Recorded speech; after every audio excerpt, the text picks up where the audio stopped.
What's going on, friends? My name is John Waldman. I'm a filmmaker based in New York. I got my friend Eric Durkin today, a fellow cinematographer. This is a first guest on the channel. Eric, welcome. Thanks for having me. Yeah, man. Today we are going to talk about the DJI Rs3 Pro. We're going to talk about some stuff we like, some stuff we don't like. I keep my kit pretty minimal. Eric has his all built out, so I figured we kind of do a compare and contrast today. So Eric, why don't you show everyone your rig? Yeah. Boom. I'm compensating.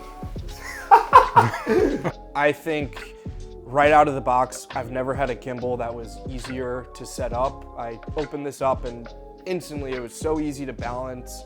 I think the build quality is amazing. It is like so light, but it could take a pretty big payload. I think I could even put the FX6 on there. I haven't done that yet, but it's kind of amazing how lightweight this is, but it's just like the motors are so strong. Hands down, say this is my favorite gimbal I've ever had. It was always so hard to like balance the other Ronin, because like if you switch a lens that's similar in weight, all you have to do is move it back and forth. The Ronin S, it was always so stiff and I had to like lift it and then move it. And could you lock the axes on the last one? No. Or now? No. Yeah. If you hold down the power button, stops. And I like this when I'm shooting because sometimes I might quickly want to go grab a little handheld shot, so you could just quickly take this out, bam, just like that, get your handheld shot, boom, right back in. I actually turned that whole folding thing off just because, you know, I have an HDMI cable over here and like this thing's always getting yanked on. So I wanted less thing getting tugged around, and so I turned it off. So it's nice that they gave the ability to disable it if you want to. But if I was just running just the camera and not the recorder, I would definitely have it on still, because it keeps it nice and tight. You don't really need to set it up in an app, right? On the original Ronin S, every single shoot, I was opening my phone, going into the app. You know, I had to make sure my Bluetooth was on or whatever and everything. I think I opened the app when I first got it, because I was just used to having to open the app. And then once I figured out how to use the menu, which is like the easiest thing ever, I haven't opened the app since. Yeah. Except for maybe a firmware update, but yeah, everything's on this screen back here. Yeah. And it just like, it works really well. I don't know about you. I mean, I know you're running more accessories than I am, but I have never had this die on me. It lasts all freaking day, charges via USB-C. I do 12-hour days sometimes with this setup, which sounds crazy, but it's true. And I've never had it die, but I've had it get to like under 20. Okay. And then like I've always been like, if my battery's under 20, like I start getting a little bit worried. For sure. So I did buy another grip. I think it was like $100. So I just have like an extra one.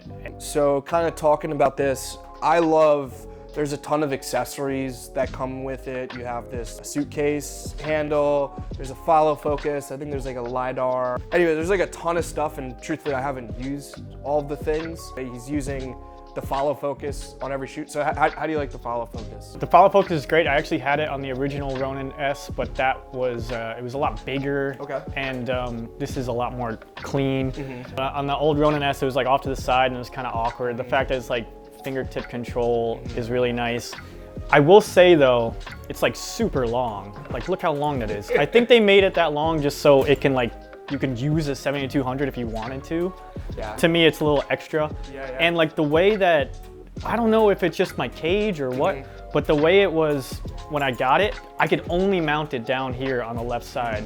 And I use a recorder on the left side, so it was constantly like banging into my recorder. I hated it, it drove me crazy. So I just like did away with it completely, and luckily I got, Small Rig makes a 15 millimeter to 12 millimeter adapter, and it's just nice and tiny. That's so smart. It does exactly what I need it to do. And so this is the focus motor. This is a focus motor that comes with it, but the Small Rig rod was extra, and like I already had this set up, this rod system set up for my my other rigs, which I just put a normal follow focus on. And so now it just like allows me, like I could even, so what I do is like you kind of just whip yours off and go handheld. This is a NATO rail system on the monitor. So I could just slide this off, this slides out, I unplug this, I take this off and I put my normal follow focus on, and then I can just switch to a tripod. This goes up here. It's not as quick as maybe taking it off of that thing, but it's only a couple extra seconds and it does the job, so. What I'm seeing here is you'd probably recommend us having some sort of cage with a place to put a rail up top. So that'd be, okay, that makes sense. Sure. Yeah. You know, I use all these old vintage photo lenses. You know, I have the custom cinemodded thing. I think this is like Outlast or something. Yeah.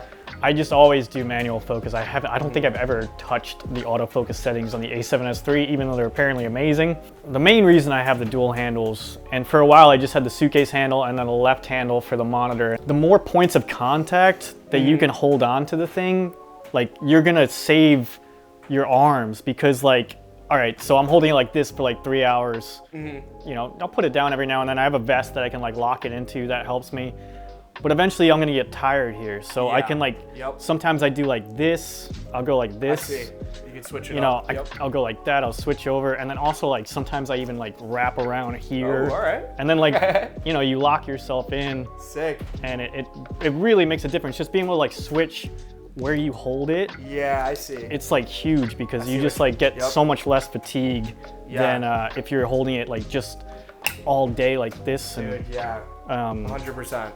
It's just a lot. It's nice to have options. Buckles. I feel like Batman. No hands. So it just completely takes the weight off.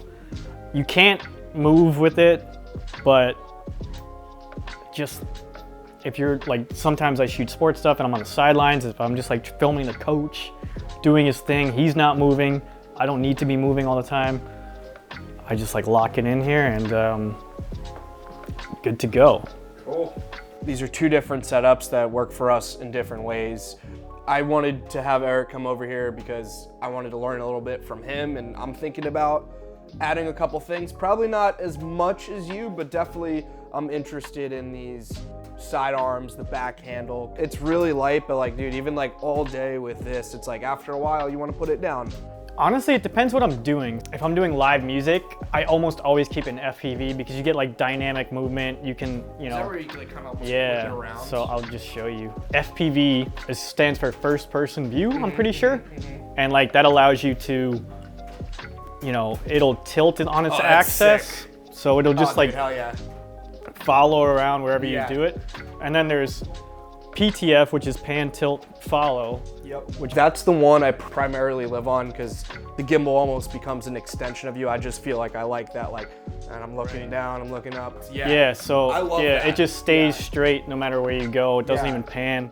I love that, like sometimes like a slow like reveal up, or like if I'm like trying to like just go left to right and like it stays straight. It's just a really cool look. There's another mode. I mean, you can change the speeds of all these modes as well, but there's one mode that is really fun to use sometimes. It's sport mode, and I believe you just hold down the M button and then you just like, you can really whip it around. It depends what I'm doing. I switch between all three of them all the time. True. So on my original Ronin S, I had the handle came out from the bottom and out and up. But now that I have this, where it's like out and down, I don't really mind it as much, but the original Ronin S had two mounting points at the bottom. Oh, it's two, and this one only has one. This only has one. Okay. I just don't know why they got rid of that feature. Like, what? It was better to have two. It's always better to have 2 points, because then you don't have to twist. But I only use it for the tripod now, so it doesn't really faze me that much. Like, I don't really have anything really to complain about. I wish it was lighter. Okay. You wish it was lighter? I mean, it's still like, you know, once you put all this stuff on it, it's like way lighter than the original Ronin S was. Yeah. But I think all in all, it's 12 pounds. And if you're doing a full day with like a 12-pound setup, it's gonna be heavy, which is one of the reasons why I got this vest. Rest the gimbal into it. That's sick. The nature of a gimbal, like, you want it to be as free as it can. Like, even your body is an anchor that it would be better off without you if it could like fly like a drone, but it's not. It needs to be attached to you, so you can't walk with the vest, but it does help you. Like if you're just standing still and you're just panning, and you're in the same place for a while, you just like rest it in there and it just takes the weight off your arms. So the one thing that I'm still like trying to figure out with this rig is I really want a handle remote on this side that also has a focus wheel. I tried going today to B&H to find one. They make like a tilt-a-one, but takes up this whole mount, so I couldn't attach an arm. And then the small rig one does allow you to attach an arm, but it doesn't have a focus wheel. So I still yet to find a, because I would love to be able to like do this and pull focus, but did you have that on your last one, or was it? Oh, it was always in the middle, yeah. So okay. You know, I really want to be able to pull focus from the other handle, so I can just like go like this the whole time. Yeah, I feel like over time a new, maybe a third-party option. Maybe I'll see this video. Yeah, maybe they'll watch this. Tag small rig. And you know what? Maybe they'll even send it to us to review with our big booming YouTube channel. Yeah, tag small rig in the comments and tell them to watch this video and make a new thing. Yeah. I've gotten so much work just because I have this set up, and it's a great tool. And just like any other, you know, easy rig, shoulder rig, it's a tool and it has its place. And 100%. You get a specific look, but people love the look you can get with it. First of all, like it's very eye-catching. People see it and they're like, "What are you doing? What are you shooting for?" It looks impressive. But then also, I've had people come up to me and give me like their contact info, like, "Oh, do you do this? Do you do that?" And then I get their contact info, and sometimes that turns into gigs just because they see my rig. They can see what I'm filming because I have this like monitor that they can like look at. And some people probably, when I film like live music or something, people will like look at it and be like, "Oh my God, hire me," or I want to hire you. If you're just starting out, you know, make stuff with what you have, and then you'll get to a point where you're like, I've outgrown my gear, the gear is holding me back, so I need to add more things into the kit. And obviously at that point, you're making money from it. But yeah, eventually, like, you know, you see all this stuff and you're like, why would you spend that much money? But it pays for itself. Yeah, it's a business investment. It's not something that we're just throwing money at the wall to just buy stuff, and you know, it's something that we're using every day. And this is kind of why, you know, I thought it was a good idea, because me and Eric shoot a lot of stuff. We've done documentaries, corporate video, brand stuff.